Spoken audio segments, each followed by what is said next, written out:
മഴതോരും മുൻപേയുടെ വരാൻ പോകുന്ന കഥയിലേക്ക് എല്ലാവർക്കും സ്വാഗതം. കുളത്തൂർ പുഴയിലേക്ക് അലീനയ്ക്കൊപ്പം പോവുകയാണ് ബബിത. ബബിതയെ കണ്ട സ്റ്റാൻലി ഞെട്ടിപ്പോവുകയാണ്. 24 വർഷങ്ങൾക്ക് മുൻപുള്ള അതേ വൈജയന്തി തന്നെ. സ്റ്റാൻലിയുടെ മനസ്സിലേക്ക് പഴയകാല ഓർമ്മകൾ വരികയാണ്. വൈജയന്തിയെ വീണ്ടും കാണുവാൻ ആഗ്രഹിച്ച സ്റ്റാൻലി അലമാരയിൽ നിന്നും പഴയകാല ആൽബങ്ങൾ എടുത്ത് കാണുകയാണ്. അപ്പോഴാണ് അലീന അടുത്തേക്ക് ചെന്നതും ആ ഫോട്ടോസൊക്കെ കണ്ടതും. അലീനയ്ക്ക് സങ്കടം വരുന്ന കാഴ്ചകളാണ് നമ്മൾ കണ്ടത്. ഇത്രയുമാണ് കഴിഞ്ഞ കഥയിൽ നമ്മൾ കേട്ടത്. അടുത്ത കഥയിലേക്ക് പോകുന്നതിന് മുൻപായി ചാനൽ ഇതുവരെ സബ്സ്ക്രൈബ് ചെയ്യാത്തവരുണ്ടെങ്കിൽ സബ്സ്ക്രൈബ് ചെയ്യാനും ലൈക്ക് ചെയ്യാനും കമൻറ്റ് ചെയ്യാനും മറക്കരുത്. അലീന ഡയറി വലുപ്പത്തിലുള്ള ഫോട്ടോ ആൽബങ്ങൾ ഓരോരോ പേജുകൾ തുറന്ന് ഓരോ ഫോട്ടോഗ്രാഫുകളും തുടച്ചെടുക്കുകയാണ്. വലിയൊരു നിധി കണ്ടെത്തിയതുപോലെയാണ് അവളുടെ മുഖത്തെ ഭാവവും ആനന്ദ പ്രകർഷവും. സ്റ്റാൻലിയും കുറച്ചു സമയം മറ്റേതോ ലോകത്തായിരുന്നു. അയാളുടെ മനസ്സിൽ പോയ കാലത്തിന്റെ സ്മരണകൾ അലതല്ലി. അലീന പൊടിതട്ടിയെടുക്കുന്ന ഫോട്ടോഗ്രാഫുകൾ പോലെ ചില ഓർമ്മകൾ കാലത്തിന്റെ മാറാലകളുമായിട്ട് തെളിഞ്ഞു വന്നു. അപ്പോഴെല്ലാം അയാളുടെ ഹൃദയം താരള്യത്തിൽ മുങ്ങി. ചില ഓർമ്മകൾ നിറമങ്ങിപ്പോയ ഫോട്ടോകൾ പോലെ അവ്യക്തമായി തന്നെ ശേഷിച്ചു. എങ്കിലും ഉത്തരേന്ത്യയിലെ മഞ്ഞുകാലത്തിന്റെ ഏതൊക്കെയോ നടപ്പാതകളിൽ മൂടൽമഞ്ഞിലൂടെ നടന്നുവരുന്ന സുന്ദരിയായ വൈജയന്തി അയാളുടെ മനസ്സിൽ തെളിയുകയും മായുകയും ചെയ്തു. ചിലപ്പോഴെല്ലാം അവളോടൊപ്പം മുട്ടിയൊരുമി നടന്ന സുന്ദരനായ ചെറുപ്പക്കാരൻ താൻ തന്നെയായിരുന്നുവെന്ന് അയാൾ മനക്കണ്ണിലൂടെ കണ്ടു തിരിച്ചറിഞ്ഞു. പ്രണയലോലുപരായ യുവാവും യുവതിയും, അവരുടെ കണ്ണിലെ വികാരത്തിളക്കം, അവരുടെ ചോരയിലെ ചൂടും ആവേശവും, അവരുടെ ഹൃദയങ്ങളിലെ സ്നേഹാർദ്രതയും സ്വപ്നങ്ങളും എല്ലാം കാലത്തിന്റെ പഴക്കത്തിൽ പൊടിയും മാറാലിയും പിടിച്ച് ഏതാനും മങ്ങിയ ചിത്രങ്ങളായി ചലനമറ്റ് കിടക്കുന്നു. സ്റ്റാൻലിയുടെ ഡയറികൾ പൊടിതൂത്ത് അലീന അയാളുടെ കയ്യിലേക്ക് തന്നെ കൊടുത്തു. സ്റ്റാൻലി അലസമായി പേജ് മറിച്ചു. ജയന്തിയുടെ ഗംഗാട്ടിന് സ്ഥലം മാറ്റം. ഡൽഹിയിലുള്ള ആർമി ഹെഡ്ക്വാർട്ടേഴ്സിലേക്ക്. ജയന്തിയെ കൊണ്ടുപോകുമോ അതോ നാട്ടിലേക്ക് അയക്കുമോ? ഞാൻ വീണ്ടും ആഗ്രയിൽ തനിച്ചാകുമോ? എനിക്ക് പക്ഷേ ഇനി ജയന്തി ഇല്ലാതെ ജീവിക്കാൻ വയ്യല്ലോ. അവൾക്ക് എന്നെ വേണ്ടേ? സ്റ്റാൻലി പെട്ടെന്ന് ഡയറി കുറിപ്പിൽ നിന്ന് കണ്ണെടുത്ത് അലീനയെ നോക്കി. അവൾ വൈജയന്തിയുടെ ഏതോ ഫോട്ടോഗ്രാഫ് എടുത്ത് തൂത്തുമിനുക്കി അതിലേക്ക് തന്നെ സൂക്ഷിച്ചു നോക്കുകയാണ്. സ്റ്റാൻലി ഡയറി അടച്ചു വെച്ചു. നിനക്ക് ഉറങ്ങണ്ടേ? ഇനി മതിയാക്ക്, സ്റ്റാൻലി അലീനയോട് പറഞ്ഞു. പപ്പയ്ക്ക് ഉറക്കം വരുന്നുണ്ടല്ലേ? എന്നാൽ ഞാനിത് റൂമിലേക്ക് കൊണ്ടുപോയിക്കോട്ടെ? എന്തിന്? വേണ്ട. എല്ലാം ഒന്നോടെ തൂത്ത് തുടച്ചിട്ട് നാളെ തന്നെ ഇവിടെ കൊണ്ടുവച്ചേക്കാം, പോരെ? ഇത്രയൊക്കെ തുടച്ചാൽ മതി. ഇതെന്താ വലിയ ട്രഷറാണോ ഇത്രയ്ക്ക് മിനുക്കി വയ്ക്കാൻ? പപ്പയ്ക്ക് വരില്ലായിരിക്കും, നടക്കാതെ പോയ സ്വപ്നങ്ങളല്ലേ. പക്ഷേ എനിക്കിത് വലിയൊരു നിധിയായിട്ടാ തോന്നണേ. എൻ്റെ പപ്പയും എൻ്റെ അമ്മയും തമ്മിലുണ്ടായിരുന്ന സ്നേഹത്തിന്റെ അടയാളങ്ങളല്ലേ ഇത്? നീ ഇത് റൂമിൽ കൊണ്ടുപോയ ആ മേനോന്റെ മോള് ഇത് കാണില്ലേ? കാണട്ടെ, കണ്ടാലെന്താ? അവൾ എന്ത് വിചാരിക്കും? അവളുടെ അമ്മയെ വേറൊരുത്തൻ്റെ കൂടെ ഇങ്ങനെ കണ്ട അവൾക്ക് ഭയങ്കര ഷോക്കായിരിക്കും. നീ കാണുന്ന കണ്ണുകൊണ്ടായിരിക്കില്ല അവൾ കാണുന്നത്. മാത്രമല്ല, പിന്നെ വിശദീകരിക്കാൻ നിൽക്കണ്ടേ നീ ആരാ, ഞാൻ ആരാ, വൈജയന്തിയുമായുള്ള കണക്ഷൻ എന്താ എന്നൊക്കെ? പപ്പ, ഞാനത് പറഞ്ഞു കഴിഞ്ഞു. അവൾക്കറിയാം എല്ലാം. ഞാനും അവളും ഒരേ അമ്മയുടെ വയറ്റിൽ പിറന്നവരാണെന്ന്. എല്ലാം എനിക്ക് അവളോട് പറയേണ്ടി വന്നു പപ്പ. സ്റ്റാൻലി അവിശ്വസനീയതയോടെ അവളെ നോക്കി. വൈജയന്തി മറഞ്ഞോ? ഇല്ല, പക്ഷേ അറിയും. രഹസ്യത്തിന് ഇനി അധികം ആയുസില്ല പപ്പ. അമ്മയും അച്ഛനും തമ്മിൽ ഡിവേഴ്സിന് കേസായി. അവർ തമ്മിൽ ഇപ്പം തന്നെ പിരിഞ്ഞു കഴിഞ്ഞു. അമ്മ വാടക വീട്ടിൽ, അച്ഛൻ ഒറ്റയ്ക്ക് കടപ്പാട്ടൂരെ വീട്ടിൽ. മക്കൾ 3 പേരും എന്നെ കൂട്ടാതെയാ കേട്ടോ, 3 സ്ഥലത്ത്. ഇനി അവസാനത്തെ ഒരു പൊട്ടിത്തെറി മാത്രമേ സംഭവിക്കാനുള്ളൂ. സ്റ്റാൻലി മൗനമായിരുന്നു. പപ്പയുടെ മനസ്സിൽ ചിന്തകളുടെ വേലിയേറ്റമുണ്ടെന്ന് അലീനയ്ക്ക് മനസ്സിലായി. പപ്പ എന്തെങ്കിലും അഭിപ്രായം പറയുമെന്ന് പ്രതീക്ഷിച്ച അലീനയെ നിരാശപ്പെടുത്തിക്കൊണ്ട് സ്റ്റാൻലി കസേരയിൽ നിന്ന് എഴുന്നേറ്റു. ഗുഡ് നൈറ്റ്, അയാൾ പറഞ്ഞു. ഗുഡ് നൈറ്റ് പപ്പ. അലീന ആൽബങ്ങളുമായി തൻ്റെ മുറിയിലേക്ക് പോയി. ബബിത പരിഭവിച്ച് കാത്തിരിപ്പുണ്ടായിരുന്നു. എത്ര നേരമായി ചേച്ചി പോയിട്ട്? ഒരു ഗുഡ് നൈറ്റ് പറയാൻ ഇത്ര സമയം വേണോ? സോറി മോളെ, ഞാനവിടെ ചെന്നപ്പം പപ്പയുണ്ടല്ലോ നിന്റെ പടമെടുത്ത് വെച്ച് നോക്കിക്കൊണ്ടിരിക്കുന്നു. എൻ്റെ പടമോ? അതെങ്ങനെ അലീന ചേച്ചിയുടെ പപ്പയുടെ കയ്യിൽ വന്നു? ദാ നോക്ക്. അലീന തൻ്റെ കൈവശമുണ്ടായിരുന്ന ഫോട്ടോഗ്രാഫുകളും ആൽബങ്ങളും ബബിതയെ കാണിച്ചു. വൈജയന്തിയുടെ ചിത്രങ്ങൾ കണ്ടതും ബബിതയുടെ മിഴികൾ അത്ഭുതം കൊണ്ട് വിടർന്നു. എൻ്റെ ഈശ്വര, അമ്മയല്ലേ ഇത്? അലീന പുഞ്ചിരിയോട് തലയാട്ടി. ബെഡിനു മീതെ ചമ്മറം പടിഞ്ഞിരുന്ന് ബബിത അതിശയത്തോടെ ഫോട്ടോകൾ ഓരോന്നും നോക്കി. അമ്മയ്ക്ക് എന്ത് ചെറുപ്പമാ ഇതില്. നിന്നെപ്പോലെ തന്നെ. അയ്യോ, ഞാൻ ഇത്രയും സുന്ദരിയൊന്നുമല്ല ചേച്ചി. അമ്മയുടെ വാല കെട്ടാൻ കൊള്ളുമോ എന്നെ? ഇതെവിടെ ഇരുന്നു ചേച്ചി? പപ്പ പാത്തു വെച്ചിരുന്നതാ. പഴയ ചില ഡയറി കുറിപ്പുകളും ഫോട്ടോകളും. പുറമേ വലിയ പട്ടാളക്കാരൻ്റെ ഉരുക്കുചട്ടയൊക്കെ ഇട്ടാലും പപ്പയുടെ ഉള്ളിൻ്റെ ഉള്ളിൽ ചില നഷ്ടബോധങ്ങളൊക്കെ അടിഞ്ഞു കിടപ്പുണ്ടായിരിക്കും അല്ലേ?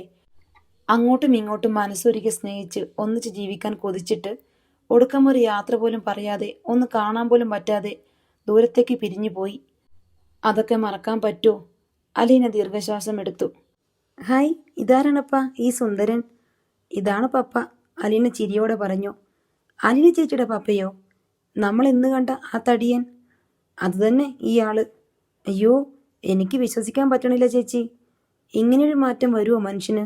ദേ ഇത് കണ്ടോ, ഇത്തിരി മെലിഞ്ഞ് നല്ല ഹൈറ്റൊക്കെ ആയിട്ട് ടോം ക്രൂയിസിനെ പോലെ ഇരിക്കുന്നു. ഈ മനുഷ്യനാണോ ഇപ്പോഴത്തെ സുമോ ഗുസ്തിക്കാരൻ? പോടി അവിടുന്ന്. അത്രയ്ക്ക് കളിയാക്കാൻ മാത്രം തടിമാടനൊന്നുമല്ല എൻ്റെ പപ്പ. എന്നാലും പണ്ട് കണ്ടിട്ടുള്ളവർ ഇപ്പം കണ്ടാൽ തിരിച്ചറിയാൻ വിഷമിക്കും, ഉറപ്പാ. അത് ശരിയാ.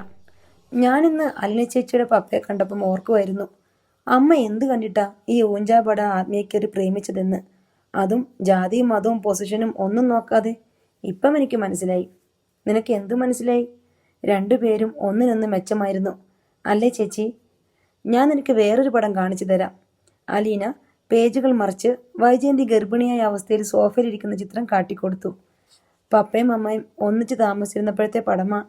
എവിടെയാ ചേച്ചി ഒന്നിച്ച് താമസിച്ചത്? ആഗ്രയ്ക്കടുത്ത് സഞ്ജയ് പ്ലേസ് എന്ന സ്ഥലത്ത് ഒരു വാടക വീട്ടിൽ. ഇത് കണ്ടോ അമ്മയുടെ വയറ്? ഇതിനകത്ത് ഞാനാ. വയറ്റത്ത് കൈവച്ച് പപ്പ എന്നെ തൊട്ട് നോക്കിയിട്ട് അമ്മയോട് എന്തോ പറഞ്ഞു ചിരിക്കുക. അമ്മയ്ക്ക് നാണം. ഈ വൈജയന്തിയാണോ ഇപ്പോഴത്തെ വൈജയന്തി? പപ്പയോട് ഞാനൊരു ദിവസം ചോദിച്ചു, പഴയ വൈജയന്തി വലിയ ദേഷ്യക്കാരിയായിരുന്നോന്ന്. പപ്പയ്ക്കത് കേട്ടിട്ട് അതിശയം. ദേഷ്യവും അഹങ്കാരവും ഒന്നുമില്ലായിരുന്നത്രേ, പാവമായിരുന്നെന്നാ പപ്പ പറഞ്ഞത്. ഞാൻ ആലോചിക്കുക, അച്ഛൻ ഈ ഫോട്ടോയൊക്കെ കണ്ട സൈക്കോ ചേച്ചി. ശരിക്കും അമ്മ അച്ഛനെ പറ്റിച്ചില്ലേ? നമുക്കങ്ങനെ ആരെയും വിധിക്കാനൊന്നും പറ്റില്ല മോളെ. ഓരോരുത്തർക്കും ഓരോ നിയോഗമുണ്ട്. അത് നടന്നേ തീരൂ. നാളെ നീ ഒരാളെ കല്യാണം കഴിച്ചാൽ എല്ലാം തുറന്നു പറയാൻ സാധിക്കുമോ? ബബിതയ്ക്ക് വല്ലാതായി. കല്യാണമൊന്നും എനിക്കിനി വേണ്ട ചേച്ചി, ഒരിക്കലും വേണ്ട. എനിക്ക് വെറുപ്പാ. അമ്മയും ഒരിക്കൽ ഇങ്ങനൊരു തീരുമാനം എടുത്തിട്ടുണ്ടായിരിക്കും. പക്ഷേ സാഹചര്യങ്ങളുടെ സമ്മർദ്ദം വരുമ്പം പിടിച്ചു നിൽക്കാൻ പറ്റിയെന്ന് വരില്ല. എനിക്ക് പിടിച്ചു നിൽക്കാൻ പറ്റും. എനിക്ക് ചേച്ചിയുടെ കൂട്ടുണ്ടല്ലോ. അലീന അവളോട് തർക്കിക്കാൻ പോയില്ല. ഫോട്ടോ ആൽബങ്ങൾ മാറ്റിവെച്ച് അവർ ഉറങ്ങാൻ കിടന്നു. പരസ്പരം ആലിംഗന ബദ്ധരായിട്ടാണ് കിടപ്പ്. ഇടയ്ക്ക് ചിലപ്പോൾ അലീനയുടെ കരവലയും ബബിതയുടെ മേൽ മുറുകി. നിന്നെ ഇങ്ങനെ കെട്ടിപ്പിടിച്ച് കിടക്കുമ്പം ഞാൻ അമ്മയെ കെട്ടിപ്പിടിച്ച് കിടക്കുന്ന പോലെ, അലീന പറഞ്ഞു. നമ്മളെല്ലാം ഒരേ വീട്ടിൽ ജനിച്ച് വളരേണ്ടവരായിരുന്നു അല്ലേ ചേച്ചി? അലീനയുടെ ദീർഘനിശ്വാസം മാത്രമായിരുന്നു അതിനുള്ള മറുപടി. ഔതക്കുട്ടിച്ചയൻ ഒരു ഓട്ടോറിക്ഷയിലാണ് സ്റ്റാൻലിയുടെ ബംഗ്ലാവിലേക്ക് എത്തിച്ചേർന്നത്. അലീനയും ബബിതയും കിച്ചണിലായിരുന്നു.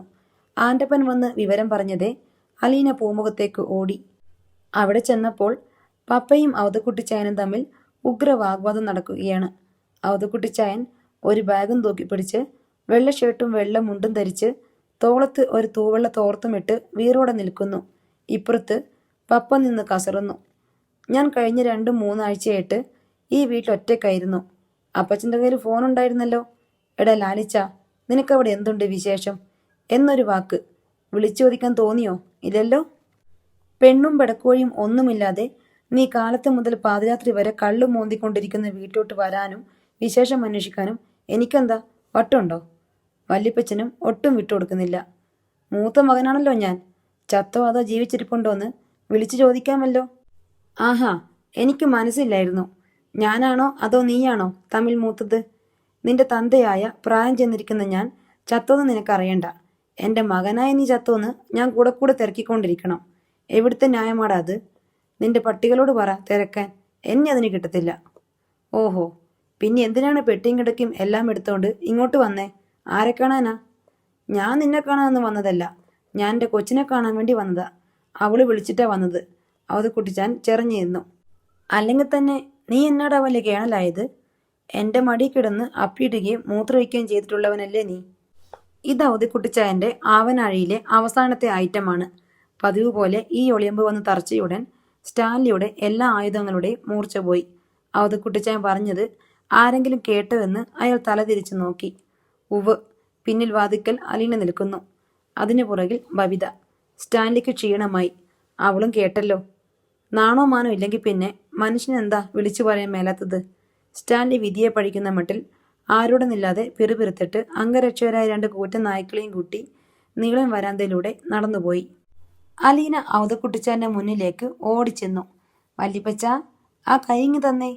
അവധക്കുട്ടിച്ചായൻ വലതു കൈയിലെ ബാഗ് ഇടതു കൈയിലേക്ക് മാറ്റിയിട്ട് കൈ നീട്ടി. അലീന ആ കൈ പിടിച്ച് ഒരു ഉഗ്രൻ ഷേക്ക് ഹാൻഡ് കൊടുത്തു.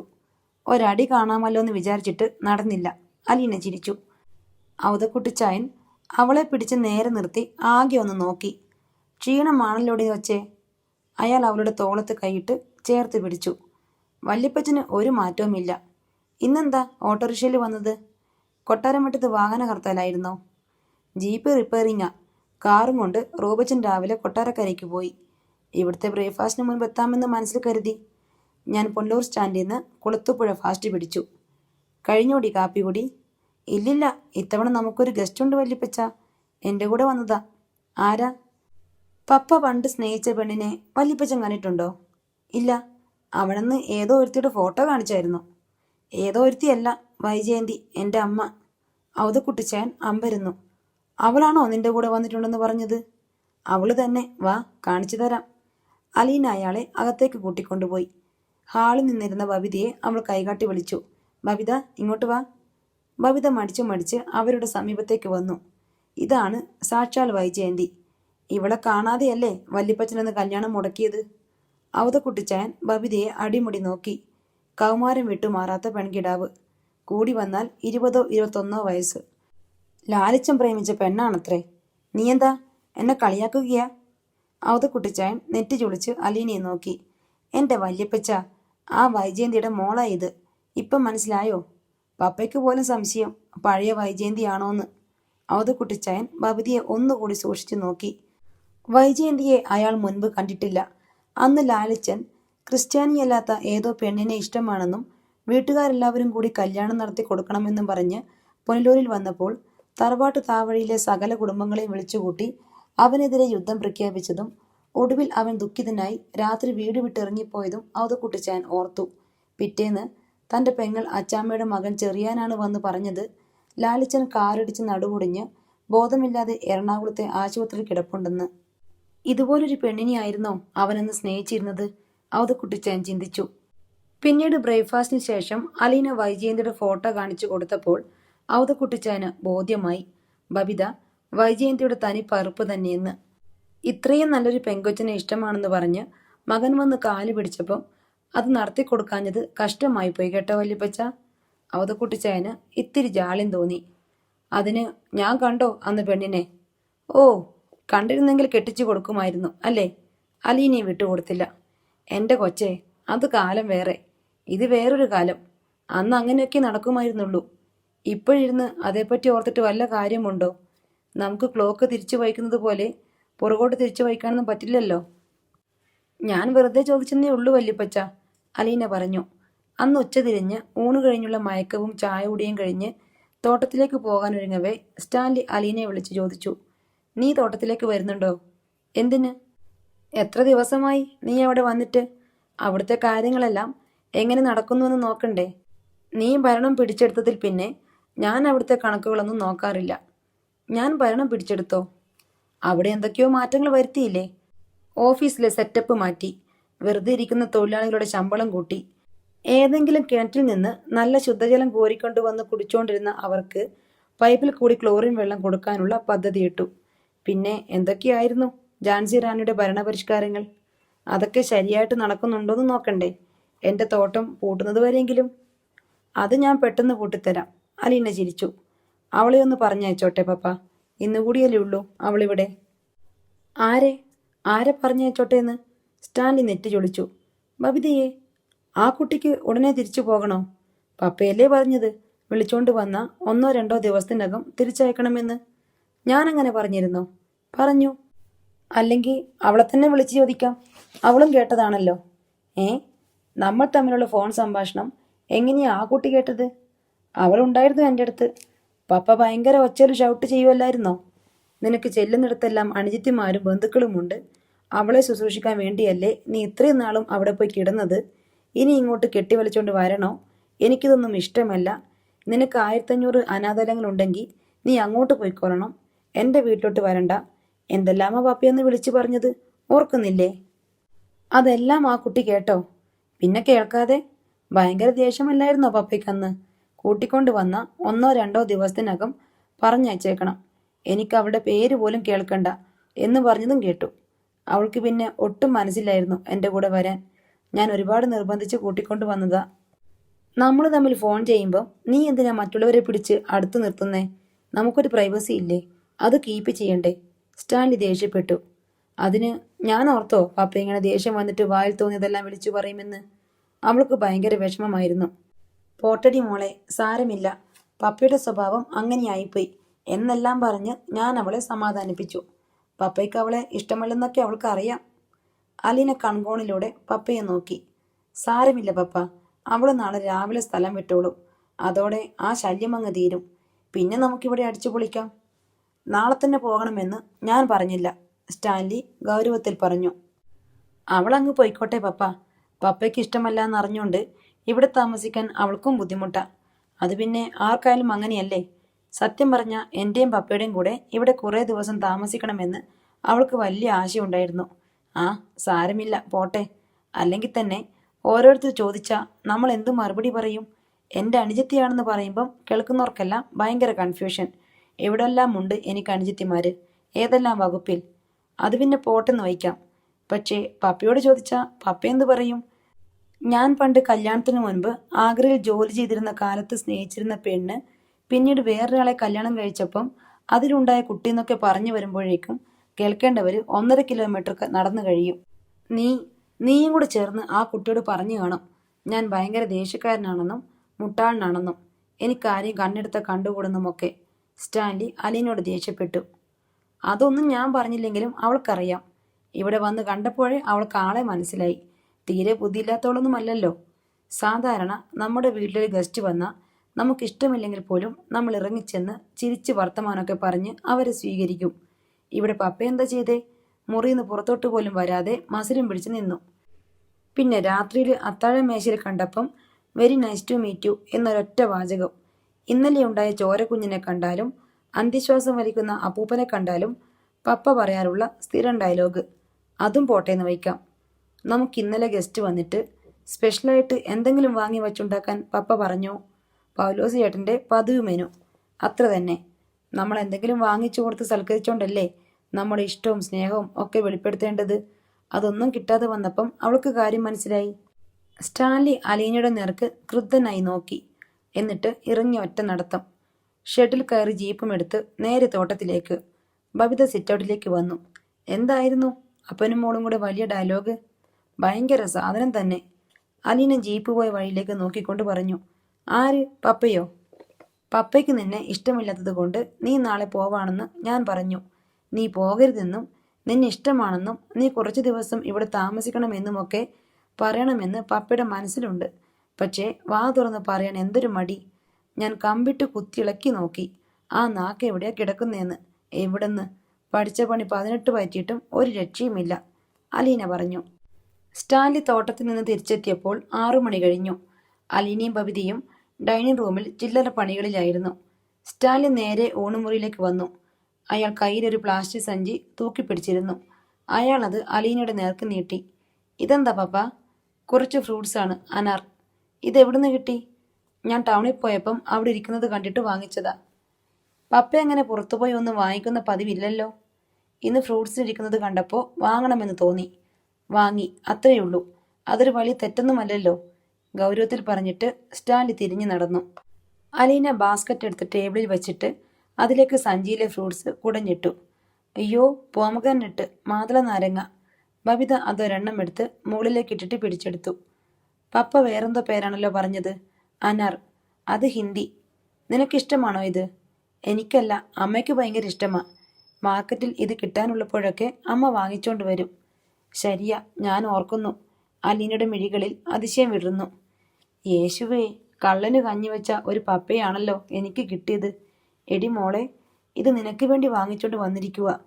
ഇന്നേ വരെ മാർക്കറ്റിൽ കയറിയിട്ടില്ലാത്ത പപ്പ. ബബിതയ്ക്കും അത് കേട്ടിട്ട് അതിശയമായി. സ്റ്റാൻലി വേഷം മാറി മേൽകഴുകി വന്ന് കുപ്പിയും ഗ്ലാസും സോഡയും എടുത്ത് ടീപ്പോയ്ക്ക് മീതെ വച്ചതേയുള്ളൂ. അപ്പോഴാണ് അലീന വാതിൽ മുട്ടി വിളിച്ച് കയറി വന്നത്. അവളുടെ കയ്യിൽ ഒരു ബൗളും സ്പൂണും. ബൗളിനുള്ളിൽ മാണിക്യക്കല്ലുകൾ പോലെ മാതള നാരങ്ങ അല്ലികൾ. സന്ധ്യ മയങ്ങുന്നതേയുള്ളൂ. അപ്പോഴേക്കും തുടങ്ങിയോ? അതാരാ സന്ധ്യ? നിന്റെ കൂട്ടുകാരിയാ? ആഹാ, നല്ല മൂഡിലാണല്ലോ. തോട്ടത്തിലോട്ട് പോയപ്പം കണ്ട ആളല്ലല്ലോ തിരിച്ചു വന്നപ്പം, അലീന കളിയാക്കി പറഞ്ഞു. സ്റ്റാൻലി കുപ്പിയിൽ നിന്ന് ഗ്ലാസ്സിലേക്ക് ഒഴിക്കുന്നത് നോക്കി അലീന കസേരയുടെ പിറകിൽ വന്നു നിന്നു. അളവ് തെറ്റല്ലേ കേണല്ലേ, അവൾ ഓർമ്മിപ്പിച്ചു.